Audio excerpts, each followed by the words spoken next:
Hello friends, welcome to my channel. ಇವತ್ತು ಮನೇಲಿ ಈಸಿಯಾಗಿ ಒಂದು ಬ್ರೆಡ್ಡಿಂದ ಪಿಜ್ಜಾನ ಹೇಗೆ ಮಾಡೋದು ಅಂತ ನೋಡೋಣ. ಈವ್ನಿಂಗ್ ಆಯಿತು ಅಂದರೆ ಸಾಕು, ಮಕ್ಕಳೆಲ್ಲ ಸ್ನ್ಯಾಕ್ಸ್ ಬೇಕು ಅಂತ ಕೇಳ್ತಾ ಇರ್ತಾರೆ. ಇಂಥ ಟೈಮಲ್ಲಿ ನಾವು ಬ್ರೆಡ್ಡಿಂದ ಪಿಜ್ಜಾನ ಮನೇಲಿ ಈಸಿಯಾಗಿ, ಅದು ಕೂಡ ಹೈಜೆನಿಕ್ ಆಗಿ ಮಾಡಿಕೊಡ್ಬೋದು.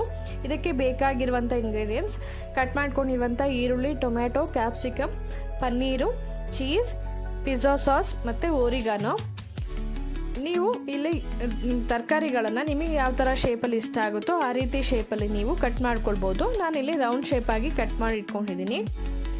ನಾನು ಇಲ್ಲಿ 4 ಬ್ರೆಡ್ ಸ್ಲೈಸ್ನ ತೊಗೊಂಡಿದ್ದೀನಿ. ಅದಕ್ಕೆ ಎಷ್ಟು ಇಂಗ್ರೀಡಿಯೆಂಟ್ಸ್ ಬೇಕೋ ಅಷ್ಟನ್ನು ಮಾತ್ರ ತೋರಿಸ್ತಾ ಇದ್ದೀನಿ. ನೀವು ಬೇಕಂದರೆ ಕ್ವಾಂಟಿಟಿನ ಇನ್ಕ್ರೀಸ್ ಕೂಡ ಮಾಡ್ಕೊಳ್ಬೋದು.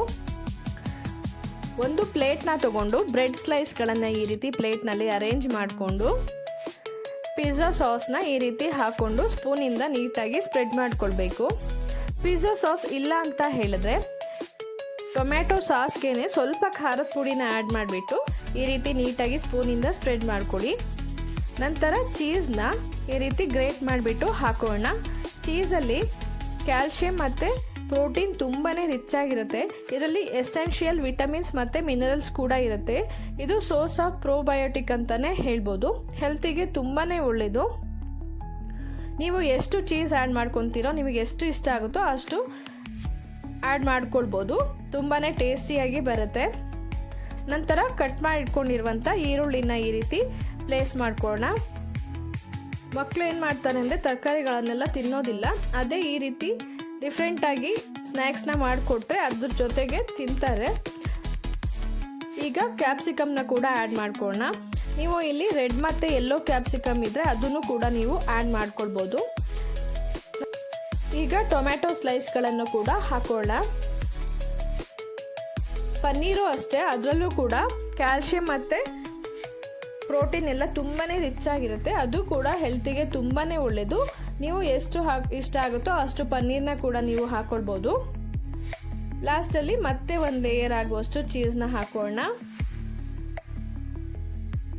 ನೋಡಿ, ಇವಾಗ ನಮ್ಮ ಟಾಪಿಂಗ್ಸ್ ರೆಡಿ ಆಗಿದೆ.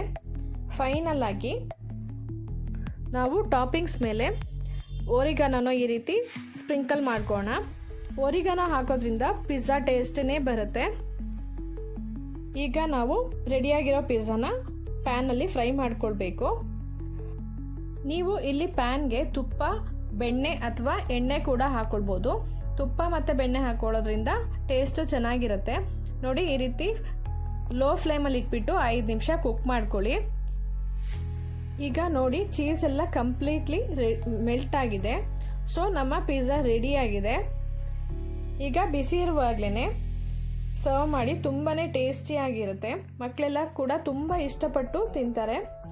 ಇದೇ ಮೆಥಡಲ್ಲಿ ಒಂದ್ಸರಿ ಮನೇಲಿ ಟ್ರೈ ಮಾಡಿ. ರೆಸಿಪಿ ಹೇಗೆ ಬಂತು ಅಂತ ಕಮೆಂಟ್ ಬಾಕ್ಸಲ್ಲಿ ಕಮೆಂಟ್ ಮಾಡಿ ತಿಳಿಸಿ. ರೆಸಿಪಿ ಇಷ್ಟ ಆದರೆ ಲೈಕ್ ಮತ್ತು ಶೇರ್ ಕೂಡ ಮಾಡಿ. ಯಾರ್ಯಾರೆಲ್ಲ ಸಬ್ಸ್ಕ್ರೈಬ್ ಆಗದೆ ನೋಡ್ತಾ ಇದ್ದೀರೋ ದಯವಿಟ್ಟು ಸಬ್ಸ್ಕ್ರೈಬ್ ಮಾಡ್ಕೊಂಡು ನೋಡಿ. Thank you for watching.